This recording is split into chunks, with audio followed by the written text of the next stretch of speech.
Autêntica FM.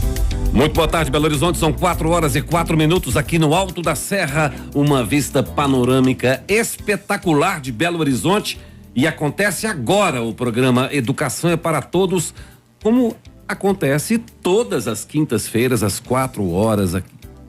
O programa Educação para Todos, uma vez por semana, nas últimas quintas-feiras da semana, a gente recebe aqui o professor Cláudio Magalhães para falar sobre as notícias de educação. Abril ainda foi o mês em que a educação teve como pauta a violência. E é bom que seja. Os casos de assassinatos ocorridos nas escolas não podem cair de novo no esquecimento. Em abril, o debate caminhou com muitas novas ideias de como combater essa onda de violência para que ela pare. Então, não poderia deixar de ser a principal pauta do programa de hoje, com o professor Cláudio Magalhães, que sempre, na última quinta-feira do mês, traz os destaques na educação. Vamos falar também de uma pesquisa preocupante associada à violência nas escolas sobre os meninos e a masculinidade e como isso afeta não só eles que estão exaustos, como toda a comunidade escolar. E sempre uma boa notícia. O professor Cláudio Magalhães sempre traz uma boa notícia também. Um caso onde uma professora mineira pode mudar a maneira como as plataformas da internet podem ser responsabilizadas pelos seus conteúdos. Começa agora o programa Educação é para Todos. Muito boa tarde, professor. Muito obrigado por participar novamente do programa, mais uma vez aqui ao vivo. Ô, professor Luiz, Rony, muito obrigado mais uma vez. Nós estamos iniciando essa nossa, eu digo até que essa nossa jornada utópica de fazer com que as pessoas sempre lembrem que educação realmente é para todos. Esse é um programa que nós temos um enorme carinho, a rádio também, a Rádio Favela, a Autêntica Favela tem um enorme carinho, estamos caminhando para 2 anos de estar sempre trazendo para cá uma pessoa, um especialista, um professor, para a gente debater, falar sobre as questões da educação. E eu me sinto muito honrado por estar nessas últimas quintas-feiras, para a gente dar essa geral sobre as notícias que aconteceram, que foram mais destaque no mês, para que a gente possa relembrar as pessoas, né? Para que a educação, né, não caia nessa vala comum da fofoca, da desinformação. A gente precisa estar sempre martelando para as pessoas sobre a educação, sobre como a gente deve manter uma boa educação, como a gente deve batalhar por uma educação inclusiva para todos. E para você que está aí assistindo pela live do YouTube, ou para você que está ouvindo a rádio em 106,7, ou pelo aplicativo, você pode mandar a sua mensagem pelo WhatsApp 996611067, uma mensagem de texto ou de voz, para a gente poder participar aqui com o professor Cláudio Magalhães, falando sobre o tema da educação, que hoje fala das notícias que aconteceram no mês de abril. Inclusive, se você que estiver nos escutando tiver alguma ideia de alguma notícia que você escutou, que você viu, que você acha que é importante para a educação, manda o áudio, manda uma mensagem pra gente comentar por aqui também, né? Sim. A gente não dá conta de pegar tudo, a gente pega aquilo que a gente acredita que seja mais relevante, mas certamente quem está nos escutando também é um ouvinte interessado pela educação, tanto é que está nos acompanhando, pode também ter outras ideias pra gente comentar aqui também. Certamente, professor. Não é isso? Uhum. Pois é, Luiz, então nós vamos começar falando desse tema que, como eu disse, né, como você disse no princípio, por mais que seja triste, que seja chato a gente falar sobre a questão da violência, a gente ainda estamos repercutindo as violências que aconteceram no mês passado, né?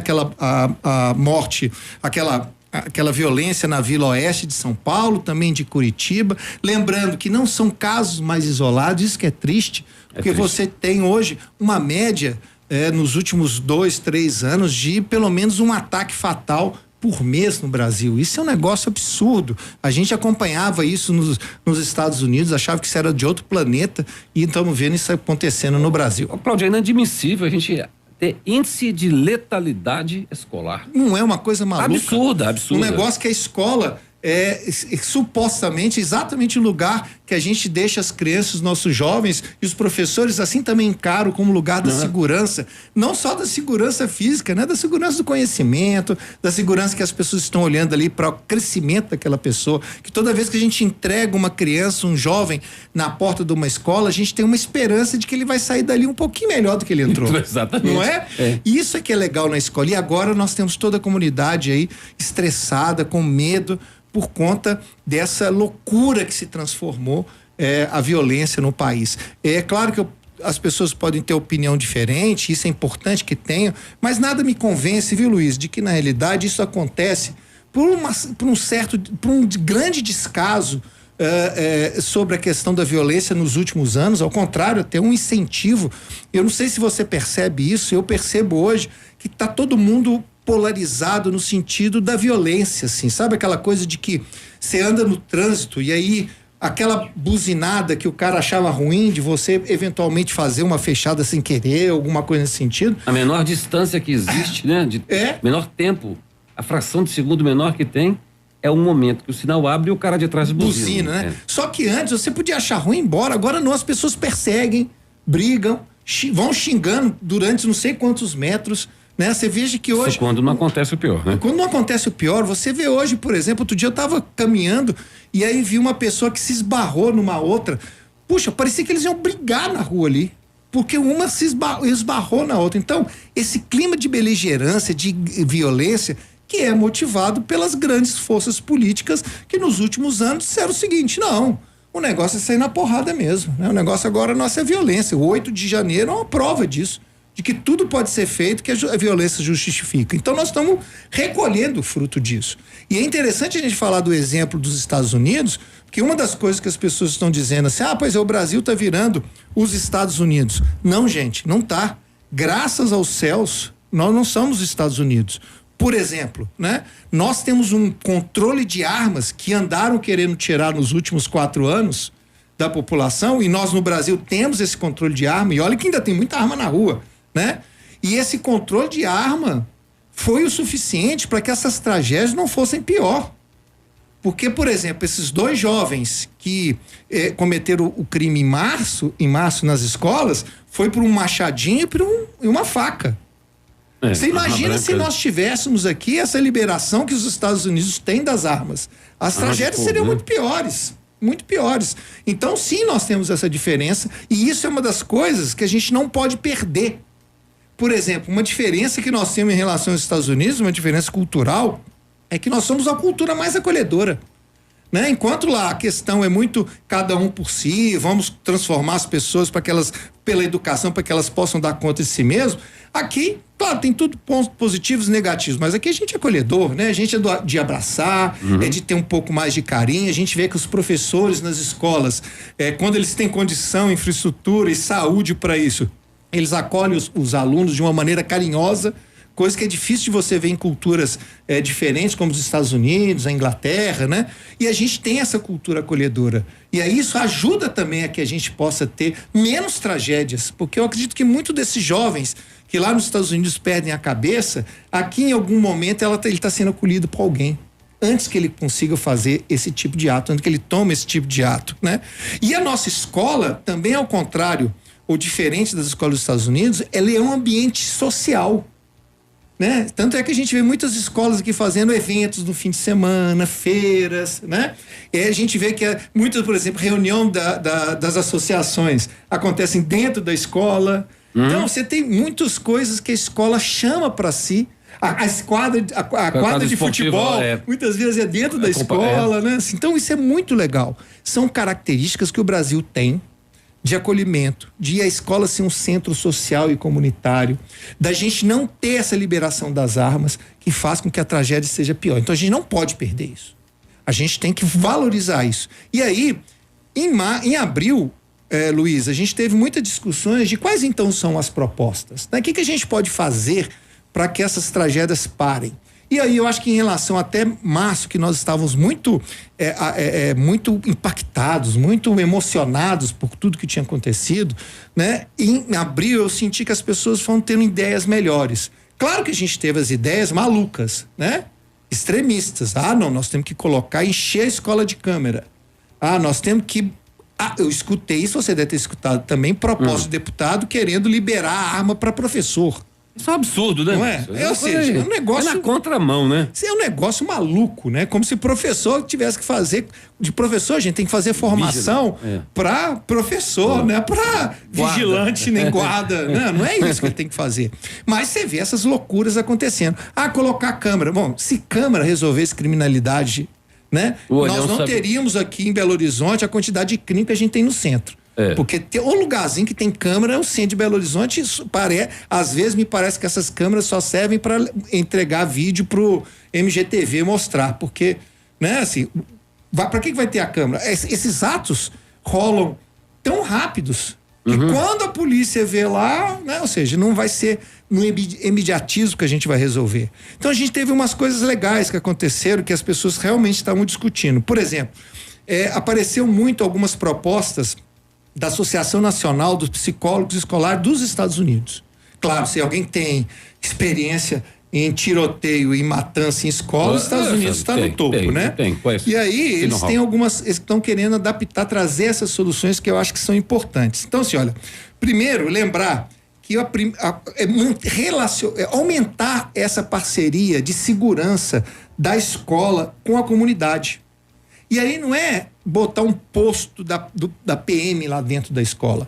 É você pensar a escola, ampliar essa ideia da escola como uma parceira da comunidade.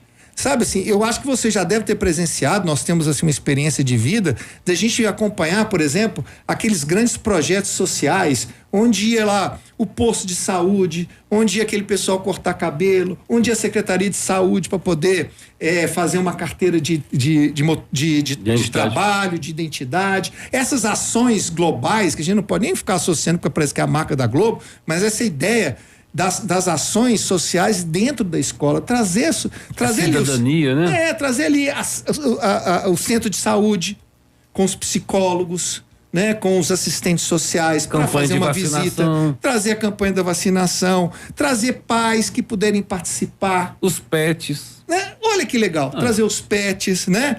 Trazer os empresários locais. Essa individualização da sociedade foi afastando a comunidade da escola. A festa junina mesmo era um evento que... Não, e eu lembro que assim, que tinha os empresários que eles bancavam, por exemplo, a pintura da escola, né? Conseguia falar assim, não, então vamos fazer agora um curso sobre não sei o que aqui. Então, assim, é preciso a escola ser encampada pela sociedade. Porque se aquele jovem... Porque vamos lembrar, né? Esses ataques são geralmente feitos por jovens que estão ali desequilibrados. Vamos falar disso sobre a pesquisa sobre os meninos. E por que a gente só vê ataque de meninos e não vê ataque de meninas? Porque está associado a tudo isso que nós vamos estar dizendo hoje. E aí, fazer com que essa sociedade, assim, as coisas voltem para a escola novamente, mas a gente foi se afastando, né? Não vamos mais envolver a escola, a própria empresa tem muito o que fazer, trazer essa rapaziada, ou seja, você tem uma parceria de segurança e escola mais forte, fortalecer isso, né? Talvez, inclusive, dando recurso para que essas escolas, ampliar o caixa escolar com essa finalidade, de fazer parcerias com a comunidade ali em torno, né? Sempre preocupar em fazer diagnósticos, sabe assim, pesquisas de situação. Uma das coisas que eu falei há um mês atrás e vou reforçar sempre, a gente precisa escutar os alunos. Ninguém melhor do que os alunos sabe o que está acontecendo na escola. É ou não é? Né? Certamente, assim, se você bota esses alunos para fazer um diagnóstico, falar, gente, como é que está o clima da escola? O que vocês estão achando? Eles vão ser os primeiros a falar assim, olha, eu acho que tem um clima que não está legal, porque está acontecendo isso, está acontecendo acolá. Eu acho que uma das coisas que a gente pode fazer é isso, né? Eu acho que as pessoas estão muito tensas, aqui a região está com um desemprego muito grande, então tem muitos pais que estão desempregados, isso está deixando os alunos estressados, não estão vindo na aula. Gente, quem tem o pulso melhor da comunidade do que os alunos daquela escola? Sim. Não é? Porque assim, o professor que vem, primeiro que ele mal tem tempo, ele dá aula em 2, 3 lugares, como é que ele vai pegar o pulso ali? A coordenadora, coitada, e a diretora da escola estão resolvendo milhares de problemas de infraestrutura que a escola tem. quem tem um pulso ali é a escola. Então, pegar esses alunos, fortalecer os grêmios das escolas, para que eles façam diagnósticos, pesquisas do que está acontecendo na escola e façam sugestões. A gente escuta muito pouco os alunos. Principalmente no aspecto psicológico dos alunos, né? Que deve ser observado. É muito difícil para a família observar o comportamento do aluno. E também, igualmente, é difícil para os professores, o corpo docente, observar o comportamento desses alunos. Então, quando você envolve a comunidade, os próprios coleguinhas ali vão compreendendo um comportamento diferenciado de algum ou outro aluno que está ali, e aí começa a denunciar esses casos para que sejam acolhidos de uma maneira correta por uma equipe multidisciplinar, que seja envolvida aí os profissionais dessa área psicológica para poder ajudar o comportamento dos alunos e até informar os pais também. Pois é, Luiz, você está falando uma coisa tão interessante que os próprios colegas dão conta, é capaz de eles saberem não só que o colega precisa de ajuda, que ele tem um comportamento diferenciado do que ele era antes, porque ele convive todo dia. Tá alguma atenção? Em boa parte, ele sabe até o motivo. Exatamente. Não é? Eles até sabem o motivo. Olha, o fulano tá assim porque a mãe dele tá doente. Eu acho que ele tá assim. Os pais estão separando. Os pais estão separando. O pai tá desempregado. Sabe? Ou não, ele tá andando com má companhia. Tem um pessoal ali que tá querendo alijar ele pra galera. Vamos ver se a gente traz ele de novo pra cá. Sabe assim? Eles provavelmente sabem. Tá sofrendo bullying escolar. Isso. Ele tá assim porque tá sofrendo bullying escolar, professores. Então, botar essa rapaziada para falar com a turma. Isso é muito importante. Uma outra dica que a Associação Nacional dos Psicólogos Escolares dos Estados Unidos recomendam é triste, mas a gente tem que ter. São planos de crise. Sabe? Planos de contingência dessas coisas que acontecem. Então é isso. Nós temos, por exemplo. Fazer um planejamento? Fazer um planejamento. Bom, se a gente notar que pode acontecer alguma coisa aqui, quais são as medidas que a gente tem que tomar? Né? Agora, isso me deixa. Isso não existe aqui. Isso só não me não tem, né? Porque as escolas não são vistas como empresas, né? Plano de crise é só para empresa. A escola não se acha empresa, então ela não coloca plano de crise, né? E a própria polícia não faz isso como plano de crise. Eu só não fico de cabelo em pé porque eu já não tenho mais cabelo. Mas agora está votando na Assembleia se as escolas devem ter botão de pânico. Você imagina parar toda uma Assembleia Estadual para nós discutirmos se as escolas têm que ter botão de pânico. Primeiro, que eu acho que não precisa de uma lei para isso. Segundo, né, por que ainda não tem um canal direto com a polícia, né? É uns troços integração que é que nós vamos esperar a Assembleia votar para saber se precisa ter não tem muito sentido disso, né? Mas tá lá discutindo. Mas assim, é você ter esses planos de crise, né? Aí a escola consegue, por esses diagnósticos, aí sim, com os professores, com os pais, com os alunos, pensar assim, olha, gente, por exemplo, uma escola que fica próximo de um lugar, de uma fábrica, que, por exemplo, está quebrando.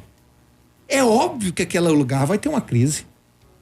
As pessoas vão ficar desempregadas, você vai ter um outro problema. Só o medo, só o rumor já... Um lugar onde, eventualmente, a gente tem um acréscimo de violência, uma briga de gangue que seja, a escola tem que ter esses planos de contingência. Uma enchente que teve na cidade. Uma enchente que, então, ou seja, é sentar e pensar a escola com esses planejamentos de crise. E aí é botar todo mundo para conversar, né? Pais, comunidade, empresário, alunos, vou estar sempre insistindo para isso. É uma das coisas para se fazer também. A outra, que eles falam, você já matou a charada, né? É preciso cuidado com a saúde mental.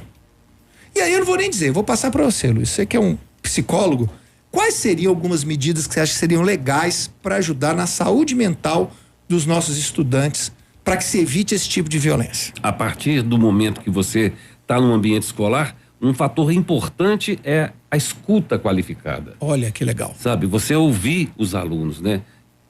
Ter aí a participação dos profissionais da área de psicologia e talvez de outros também, mas ter uma escuta voltada para o aluno, para ele começar a colocar para fora o seu sentimento, de alguma maneira, direta ou indireta, mas a fala é o principal argumento de uma pessoa que está em sofrimento, ele colocar, expor os seus medos, os seus problemas, para que seja encaminhado para um profissional ali, poder fazer um tratamento psicoterápico, enfim, e dar uma solução para aquele caso, né? Você acredita que os professores, eles podem de alguma maneira serem treinados para esse primeiro passo? Obviamente que eles vão fazer o trabalho, mas esse primeiro passo.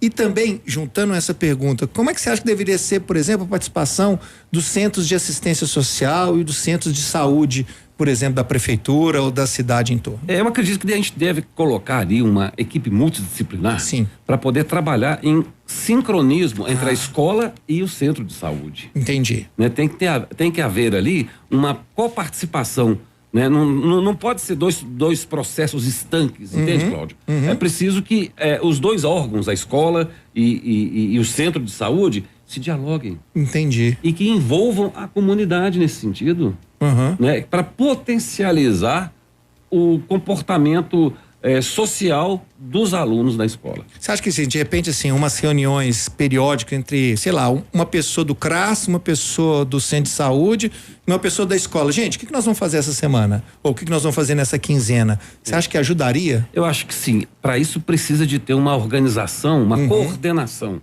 Para isso a gente tem que pensar numa escola voltada para o planejamento. Isso.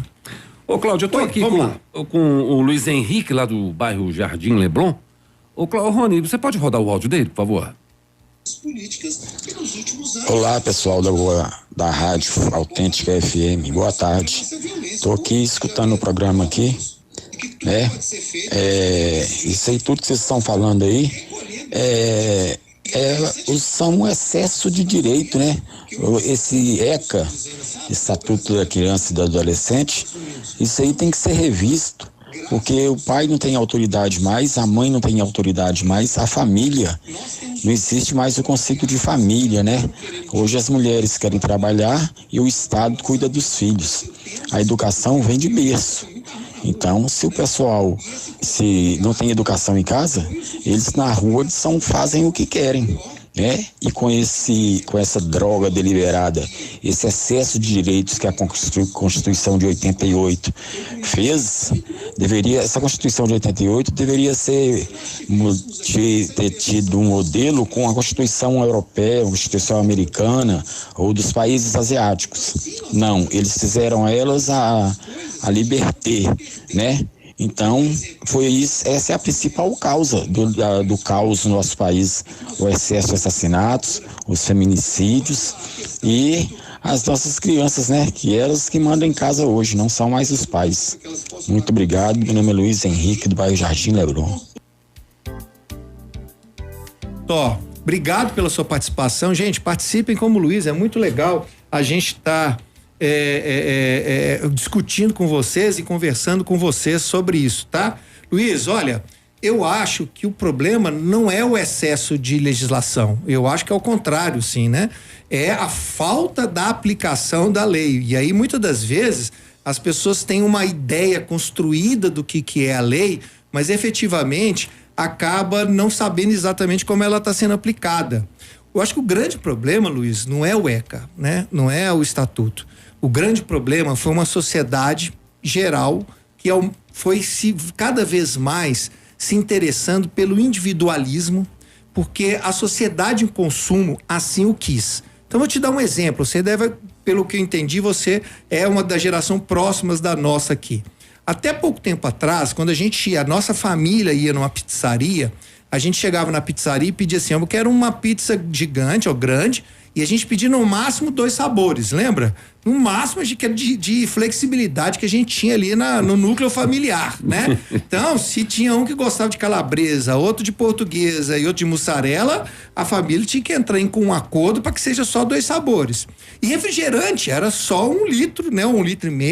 E olha, todo mundo. Se um gostava de Coca-Cola ou gostava de Guaraná, a gente tinha que entrar num acordo para isso.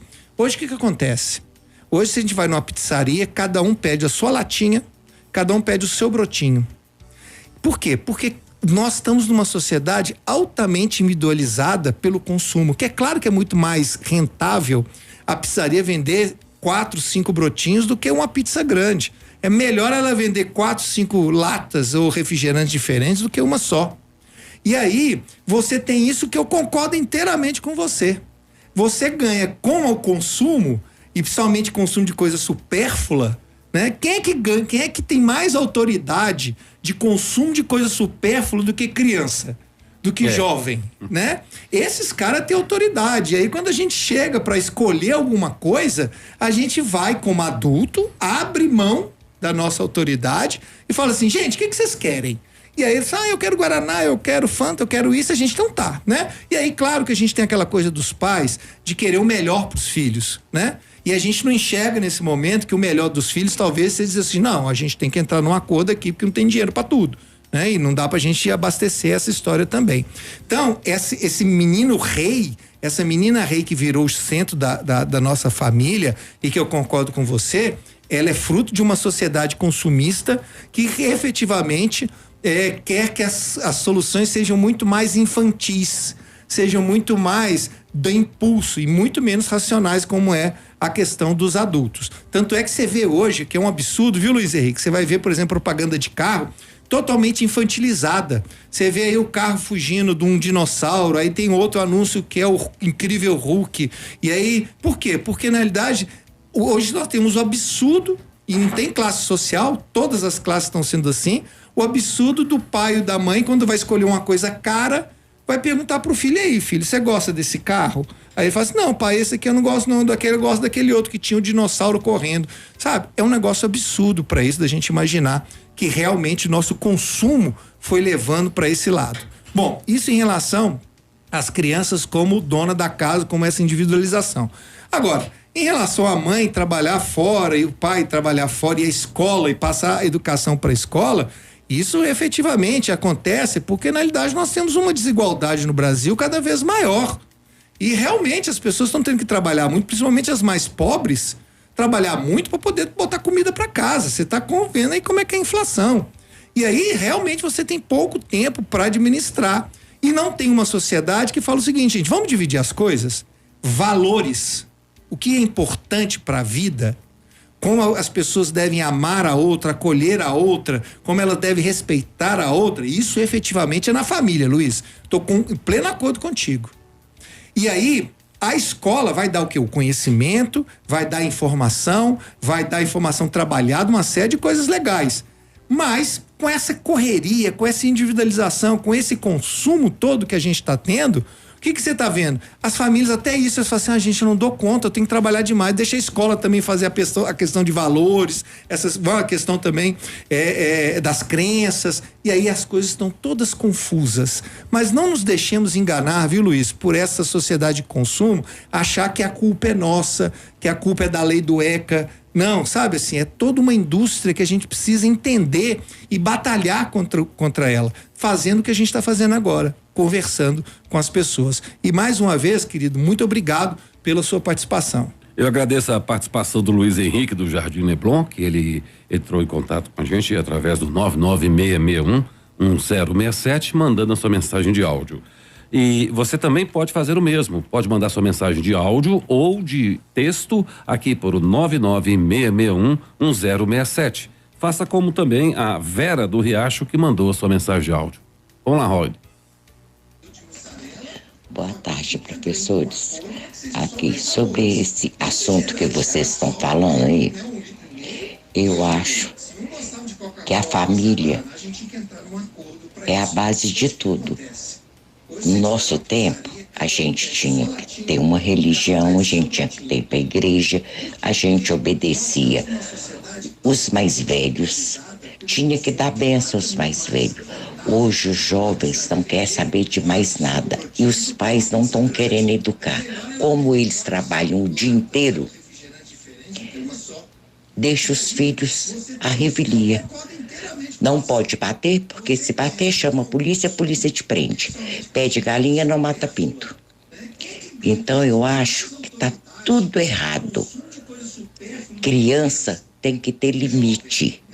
Pro bem e pro mal. Tem que ter limite. Obrigado. Boa tarde para vocês. Vera, muito obrigado, viu, pela sua participação. Vera, é isso mesmo.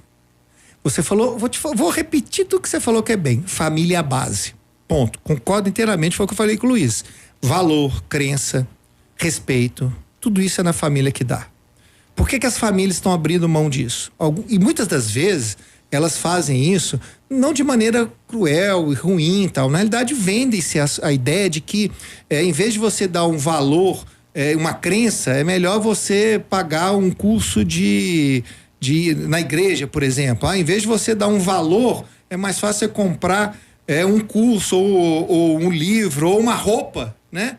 Compra uma roupa de marca para a pessoa, para a criança, como se aquilo ali fosse o valor dela. Quantas pessoas hoje têm um Nike porque esse é o valor, eu quero ter um Nike, um produto da Nike, porque esse é o valor do esporte, de não sei o que, etc. Dá um videogame? Dá um videogame, isso aqui então assim, pra premiar alguma coisa. Então realmente eu concordo com você. Eu fico muito triste de ficar falando um pouco sobre a culpabilização da família, e é verdade, assim, é a função delas. Em algum momento nossa sociedade como um todo parou de dizer que eles têm essa obrigação. A gente tem que voltar a fazer isso. E eu acho que a sua fala e programas como esse são importantes para isso.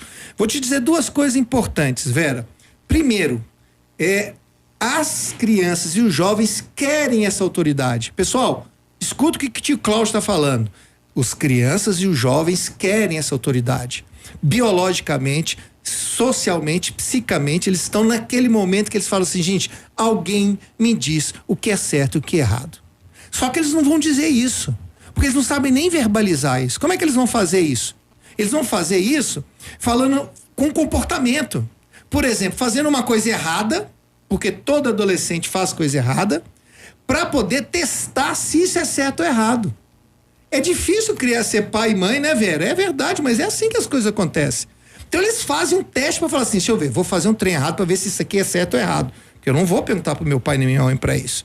E aí, se você passa o pano, se você não fala nada, você fala assim, não, meu filho, não faz isso, esquece, não sei o que mais, ele vai esticar um pouquinho mais a corda.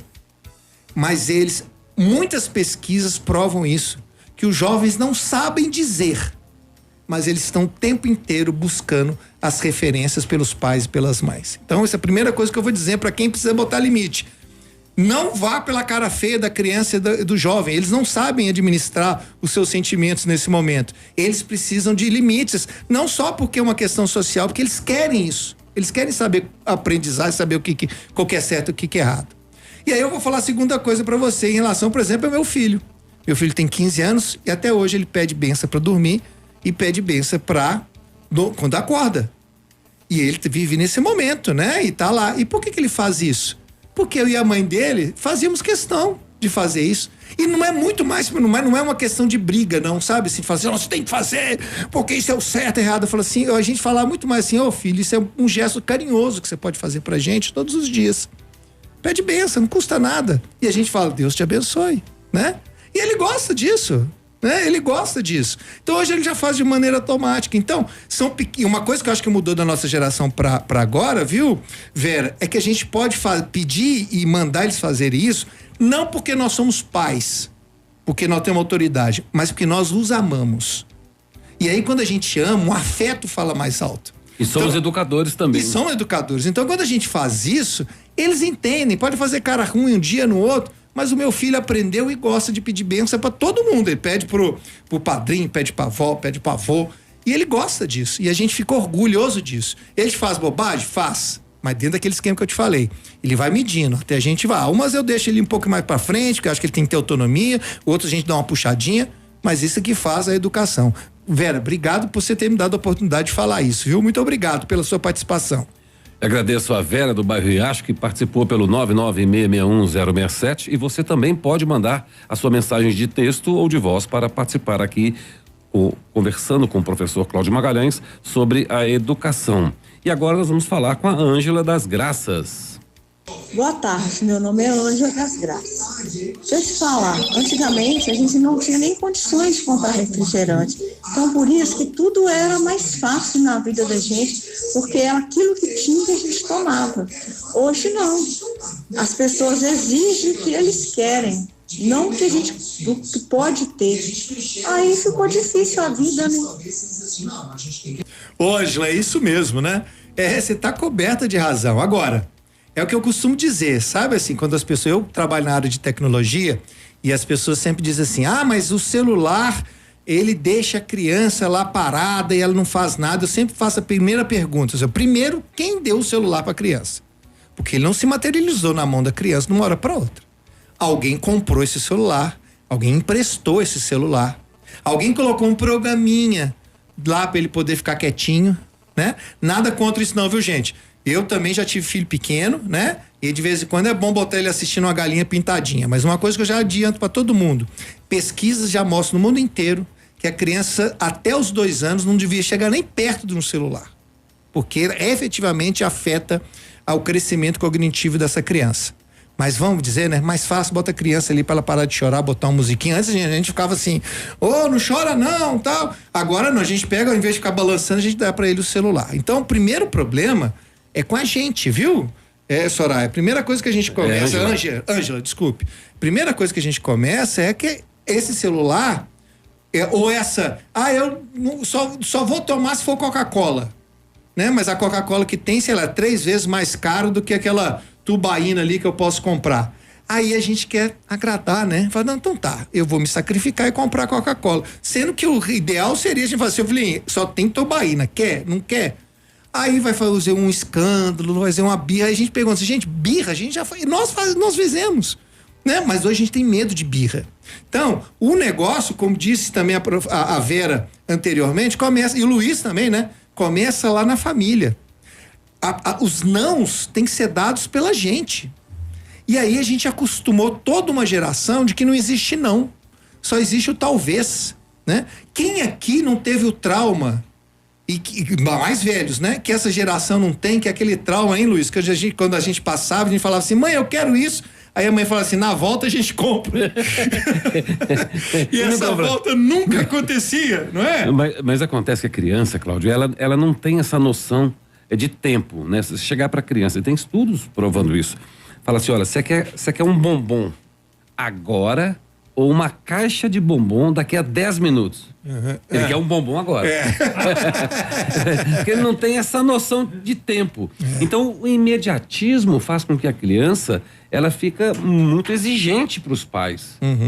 Muito aguerrida em cima do seu desejo. Então, fica uma guerra entre a dinâmica da vida. Você vê que a mãe, às vezes, ela tem que pegar um neném que tá ninando ali e colocar ele no videogame para ela poder fazer o home office. É difícil isso, essa realidade contemporânea, essa realidade social. Então, a gente tem que sopesar isso. Né? E a Ângela falou muito bem, tudo complicou. As gerações anteriores, você só podia escolher o Guaraná ou a Coca-Cola. Agora você tem tanta variedade que você fica doido. E aí você quer resolver, você escolhe então o que a criança quer. Nossa, hoje a gente tem que trabalhar muito mais do que trabalhava antes para poder pagar as contas. Então, aí, nesse caso, é melhor deixar o menino no videogame. Então, a vida ficou, por conta do consumismo, virou muito mais dinâmica, com muito mais opções. E isso, todas as vezes que a gente tem muitas opções, a gente se perde. Portanto, não é só aprender a ouvir o não, é também ouvir depois. Vou te contar uma historinha, né? Quando eu aprendi a dirigir, eu fui levar meu pai para dirigir e o meu pai falou, não, eu quero ir no banco de trás, atrás de você. Aí eu falei, pô, tá bom, pai. Mas eu tava dirigindo, levando para ele assim, falei, pai, mas não tô entendendo. Por que a primeira vez que eu vou dirigindo, você vai no banco de trás e vem aqui do meu lado? Porque eu quero ter o prazer de chutar as costas como você fazia comigo. É isso, né? Então, essas coisas que acontecem. Limite, um outro aspecto que a criança precisa de ter, limite. Olha só, continuando aquelas dicas, viu, pessoal, lá da Associação Nacional de Psicólogos dos Estados Unidos, eu vou dar aqui já, né, as dicas, como relembrando rapidamente, né, gente, a questão da parceria das escolas com a comunidade em torno, fazer sempre esses diagnósticos, essas pesquisas, dar voz para os estudantes, para que eles possam dizer o que está acontecendo na escola, sobre possíveis sugestões, ter sempre planos de crise, de respostas às possíveis coisas que possam acontecer, ter um cuidado muito grande com a saúde mental, né? Então, isso fazendo talvez essas associações que o professor Luiz deu de sugestões com o CRAS, com o Centro de Saúde, tentar, viu, gente, manter um clima positivo de escola. Aliás, né? Cláudio, muito difícil isso, assim, mas é tentar pensar a escola como uma coisa positiva, um lugar legal para ir. Um outro aspecto que a gente também tem que observar nas escolas são as dificuldades cognitivas que os alunos têm. E muitas vezes o diagnóstico ele é precário, né? Então a criança está lá em dificuldade, como por exemplo autismo, TDAH e outras dificuldades que a criança tem. Isso precisa de ser analisado de perto também, né? Então é importante ter essa interação multidisciplinar dos profissionais da saúde e da educação, juntamente com os psicólogos, né? E a gente fica prestando atenção, viu, gente, nas mudanças de comportamento. A gente fica um pouco assim querendo não prestar atenção em procurar problema, mas assim, é claro que boa parte, se não a maioria desses jovens que fizeram esses crimes, eles primeiro já está provado que eles anunciam que vão fazer isso. E aí, uma das coisas que a gente pode notar é a gente prestar atenção nas mudanças de comportamento. Não ignorar, por exemplo, a irritabilidade de um determinado aluno, né? Dos nossos próprios filhos, essas mudanças de comportamento, de hábito. Os sinais que eles dão. Os sinais que eles dão, trancar a porta do quarto e não sair, não se socializar mais, um choro, uma maneira, ou seja, eles dão sinais de que alguma coisa está errado. Eles começam a fazer bullying, tem algumas pequenas irresponsabilidades, umas coisas contra a lei, né? Esses sinais... é importante a gente prestar atenção. E para quem tem um pouquinho mais de tempo, né, que adora ficar no celular, vai lá na rede social do seu filho, vê o que ele tá escrevendo no Instagram, né? Não vai no Facebook não, que o filho da gente não tá no Facebook mais não, tá, gente? É Instagram, Discord e outras redes sociais. Vê o que ele tá falando lá, com o que ele tá conversando, converse com os amigos dele, conheça os amigos desses jovens, né? É importante sempre quando você notar isso, você procurar ajuda. Porque isso é fundamental, né? A gente também não dá conta de tudo. Quando você perceber que não dá... Eu adoro uma oração que dizem que é do Tomás de Aquino, diziam que é do Francisco de Assis, mas acho que é do Tomás Aquino, que é a oração da sabedoria. Eu faço isso toda manhã, né? Senhor, ou qualquer um que seja a entidade pela qual você acredita, né? Pode até ter no seu universo, né? Me dê a paciência para aquilo que eu não dou conta, me dê determinação para aquilo que eu dou e me dê sabedoria para saber uma coisa, distinguir uma coisa da outra. Então, se eu não tenho condição para isso, eu vou procurar, aí sim, o que eu dou conta de procurar uma ajuda para poder fazer isso. Então é importante a gente ter isso, tá? Inclusive também foi um mês de uma importante mudança que eu não sei se todos notaram, que foi os meios de comunicação tomando uma iniciativa muito interessante, que foi não divulgar o nome dessas pessoas que fazem esses crimes. Porque eles buscam notoriedade, né? Porque eles buscam notoriedade. Eles querem, mesmo que eles vão se suicidar ou fazer um gesto assim, eles querem partir por cima de serem um famoso, porque inclusive muitos desses têm uma autoestima tão baixa que eles querem, pelo menos na hora da morte, na hora de ser prisão, eles serem reconhecidos, nem que seja por uma coisa errada. Porque eles têm necessidade muita de atenção. E aí eles tomaram uma decisão que eu acho que é muito importante, de primeiro não dar tanta relevância para os crimes como estavam dando antes e não falar o nome. Mas tá? Isso não significa só os órgãos de comunicação, os veículos de comunicação não noticiarem, mas os próprios pais, que ao invés de dar voz a esse assunto, deviam preocupar com o cuidado com seus próprios filhos, olhar o que tem na mochila, olhar o que está acontecendo, observar os sinais, as dicas e trocar ideias com os professores, com os outros pais, para ter um controle melhor. Exatamente. É muito melhor do que ficar aí divulgando o fato acontecido. Pois é, né, Ângela, Vera e Luiz, né? Ser pai, ser família é difícil. E é por isso que muitos deles abrem mão para a escola ou para outras entidades, para outras organizações, para que tomem conta dos filhos. Né? Não adianta terceirizar a educação para a escola. Então, na escola, a gente vai ensinar os saberes pedagógicos, curriculares. Valor, crença, né? E valor, crença e questões básicas e respeito é mesmo dentro de casa que a gente ensina isso também. É um conjunto de fatores que vão multiplicando. Pois é. E aí nós temos hoje, eu vim trazer também uma outra pesquisa para cá, Luiz, que é uma questão que deve também entrar dentro desse debate. A antropóloga Isabela Venturosa, ela fez uma pesquisa muito interessante com os meninos, porque ela pensou o seguinte, peraí, primeiro, por que esses crimes são, geralmente não, 100% pelo menos no Brasil até agora, são feitos por jovens, por meninos, né? E aí, ela faz parte de uma organização feminista, né? Que inclusive colabora com debates com esses homens que foram denunciados por crimes contra a mulher, ela conversa com esses homens, né, com essas pessoas para entender, inclusive, o que se passa na cabeça desses homens. Não adianta a gente só criminalizar, a gente tem que entender o que acontece. E ela está discutindo e percebeu que quando ela vai nas escolas, as meninas têm um discurso feminista já na ponta da língua. Elas já estão empoderadas dos seus direitos, né? E os meninos, quando acontece essa discussão em sala, ficam lá no fundão, caladinhos, e ficam meio que acuados e faz de conta que não é com eles, né? E aí ela ficou assim, gente, por que isso acontece? Na pandemia, depois da pandemia, isso ficou pior ainda por conta dessa agressividade toda que a gente falou no início do programa, essa bipolarização. E aí, boa parte desses meninos ficaram muito resistentes ainda mais a essas questões das políticas de inclusão, a valorização das mulheres, a questão da LGBTQI+, né? E eles não têm nenhuma vontade de pedir ajuda, porque isso não é ser homem, não é ser macho. E aí, esses meninos hoje estão ali, de acordo com o que ela está falando, ela fala, abre aspas, os meninos estão no limite. Porque eles ficam, e aí o que acontece? Eles se sentem na autoridade por conta de 4 anos dizendo, podemos ser violentos, hoje eles se sentem no direito de peitar, de brigar com essas meninas, né? De dizer o seguinte, olha, esses movimentos feministas me desrespeitam, então se me desrespeitam eu posso fazer o que eu quiser, né? Ah, se você anda com a roupa apertada, esse problema é seu, né? Depois não vai reclamar que algum homem faz alguma coisa. Esse é o discurso dos meninos, olha que coisa horrorosa. E aí quando a gente pensa nisso, a gente pensa que existe uma produção de uma masculinidade para ensinar, né? Uma gestão de masculinidade que não ensinam os homens a falar dos seus sentimentos e dos seus sofrimentos. Porque esses meninos sofrem e sentem também. Só que a gente não ensina que pode chorar, que chorar não é uma coisa de mulher, que ele pode se abrir com a coordenadora, com o coordenador, com o psicólogo, com a psicóloga, né? Dizer das suas angústias, porque ele tem essa angústia, da família tá com dificuldade, tá uma doença na família, alguma coisa acontecendo. Ele não se abre. Como é que ele se abre? Pela raiva. É o principal instrumento dos homens, dos meninos, é a raiva.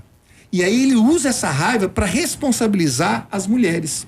Responsabilizar todas essas questões. Então olha que coisa maluca assim, não saber expressar os seus próprios sentimentos, né? É importante a gente levar então essas questões para a escola também, sobre como nós estamos tratando a masculinidade, a formação dos nossos meninos. Né? Nós temos que tirar deles esse peso nas costas do que é ser homem bem aceito pela sociedade. Ô Cláudio, essa questão de um menino ter que engolir o choro, ele é muito, muito severa. Porque você vai transformar uma criança num adulto muito rancoroso, muito machão. Nós temos aí a Lei Maria da Penha, que é uma das leis mais brilhantes que tem no mundo, para a proteção da mulher. E você pode perceber que ela está no espectro do homem adulto, né? A Lei Maria da Penha protege a violência doméstica e familiar das mulheres, ela é para as mulheres, né? E ela só chega, ela atinge a efetividade dela, ela começa a partir do homem adulto. Mas esses conceitos, eles devem ser ensinados para as crianças, para os meninos, lá na infância. Então nós precisamos de observar esses comportamentos, de querer que o filho seja um machão, de incentivar a bater na menina, de brigar com o outro. É lá na infância que a gente tem que cortar. A educação, ela vem da infância. Exatamente, isso é muito importante a gente estar dizendo, a gente levar ampliar esse repertório, né, de contra essa masculinidade tóxica para dentro da escola, sabe? Para que os meninos não pensem que para serem respeitados eles precisam cometer um crime, que eles precisam ser desrespeitosos, que eles precisam fazer algum tipo de coisa nesse sentido, de bullying, alguma coisa nesse sentido. Então, assim, é importante essa discussão que a antropóloga faz, a Isadora Venturosa faz, para que a gente possa levar isso para a questão. E eu queria esse item específico, antes da gente terminar o programa, eu quero falar da boa notícia, né? Nós temos que sempre dar uma boa notícia, pelo né? menos no a gente passa 80%, assim. 90% do programa falar má notícia, fazer uma boa. Olha só. A técnica, você sempre vai falar para uma pessoa uma má notícia, mas você tem que ter uma boa depois na manguinha. Pra gente sair feliz. Ué. Então eu vou te contar uma coisa emocionante que você conhece muito bem, né? A minha esposa vai completar agora 1 ano do seu falecimento. Dia 3? Dia 3, né? E aí ela deixou uma carta pro meu filho. E uma das coisas que ela pediu na carta pro meu filho foi: respeite as mulheres. Cara, isso significa isso que nós estamos falando aqui agora. Essa luta contra essa criação social da masculinidade tóxica. É óbvio que é isso que nós temos que fazer. Só não esperem que as suas mães morram para isso, né? Não espere você ter uma carta para poder fazer isso. Faça isso todos os dias. Dê o exemplo, você que é pai, e você que é mãe, fale isso para os seus filhos, né? Então, que isso é sempre muito importante, levar essa questão. Que linda pra escola, mensagem da Dani. não é? Então, pra gente terminar pra cima, né? Vamos lá. Tem assim, eu vou terminar com uma historinha muito legal, gente. Lá em 2010, a professora Aliandra Vieira, aqui de Belo Horizonte, hein? Aqui de Belo Horizonte. Você lembra do Orkut, Luiz? Lembro. Lembra do Orkut? O Orkut, pra quem não lembra, que é mais novo, viu, gente, é uma espécie de avô do Facebook, né? Você fazia as comunidades lá, a gente se associava, tal. Um scrap na pessoa ali. Não é? Era uma mensagem que você deixava. Deixava ali. Lá, não avô não, porque logo depois veio o Facebook. Digamos que é o pai ou a mãe ali do Orkut. Lá em 2010, a professora, ela era uma professora de português, não tinha nem WhatsApp nem fake news. Nem se falava em fake news naquela ocasião, né? O WhatsApp então não existia. Ela era uma professora de português, você vai lembrar de casos semelhantes. E aí os alunos criaram uma comunidade que chamava Eu Odeio a Aliandra. Pra quem não sabe, todas as comunidades eu odeio isso, eu odeio... Mas tinha umas coisas legais, né? Tinha assim, eu gosto de macarrão. Nutella. Eu gosto de Nutella, né? Se bem que Nutella também não era naquela época, mas você tinha muito assim, né? A turma do Galo, você tinha muitas coisas legais, só que você tinha, eram em grupos, não era como é o Facebook hoje, que é um individual e você pode se associar em grupo. Na realidade, era ser participante de um grupo, era o inverso, o processo. Mas aí teve um grupo dos alunos que costumavam fazer isso. A professora era muito exigente, muito chata. Eu odeio a Aliandra. Era o nome da professora. E era engraçado porque, na realidade, os alunos que gostavam dela criaram outra comunidade que chamava assim, eu odeio quem odeia a Aliandra. Então, era isso que acontecia. Só que, obviamente, ela não gostou nadinha da história e ela entrou, pediu para que, na realidade, era o Google, que era o dono da Orkut, que tirasse a página, e o Google não tirou a página. Então, ela entrou na justiça, isso tem, então, 13 anos, né?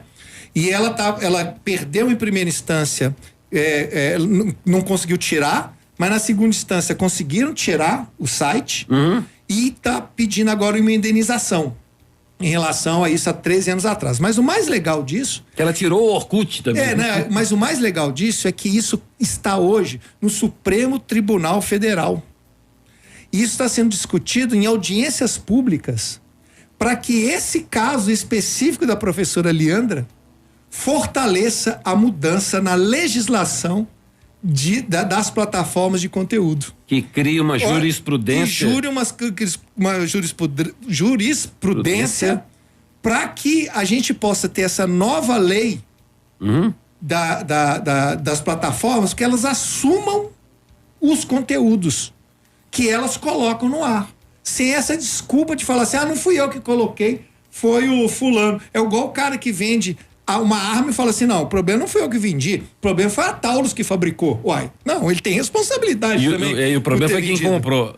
E o problema é de quem comprou, não é, né? Claro que a gente tem que ficar muito preocupado com a questão da censura, mas, gente, não vai nessa conversa fiada, né? É óbvio que isso aí não tem a ver com censura, isso tem a ver com respeito, com dignidade, com respeito de direitos autorais, com respeito à dignidade do outro e contra as mentiras.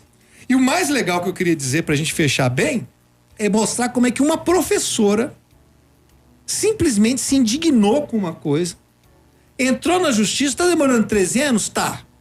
Mas olha só, tá lá no Supremo Tribunal e esse caso dessa professora está servindo de base para o Supremo Tribunal Federal mudar a legislação, ou pelo menos fornecer subsídios para que se mude a legislação e que as plataformas de hoje, Facebook, Google e todas as outras que a gente tem por aí, né? elas possam se responsabilizar por aquilo que coloca no ar, né? Por aquilo que está lá, de uma maneira para que a gente continue, voltando ao nosso assunto inicial, de que a gente possa não ter mais incitação ao ódio, que a gente não permita que se façam grupos de incitadores de ódio. E que respeitamos a Constituição. Né? E que respeite a Constituição. O sigilo é respeitado, mas o anonimato, ele não é possível, né? Exatamente. É proibido. Principalmente se você está ali incitando para um crime. Exatamente. Né? Então isso deixa de ser censura, isso deixa de ser incitação a crime, que é um outro caso que existe. Bom, Luiz, é isso que nós temos para hoje. Muito obrigado. Para esse mês, né? Para esse mês. Agora, eu espero que no próximo mês, né? Na última quinta-feira, quando você voltar aqui trazendo as notícias de maio, sejam só as partes boas, né? Infelizmente, no nosso país, a educação tem sempre muita notícia ruim, mas a gente sempre batalha assim, como a professora Leandra batalhou para que essa educação melhorasse. Nós estamos aqui sempre, toda quinta-feira, lutando para que ela continue a melhorar. Nem que seja pós-mortem do Orkut. Exatamente. Gente, olha, com os trabalhos técnicos de Rony de Souza, produção de Cláudio Magalhães e coordenação de Deisiane Avelino, com o apoio cultural da Faculdade Multivix EAD Polo Santo Antônio, fica por aqui o programa Educação é para Todos, que acontece toda quinta-feira às 16h, com o tema da educação para você, aqui na 106,7 Autêntica Favela FM. Até quinta, gente.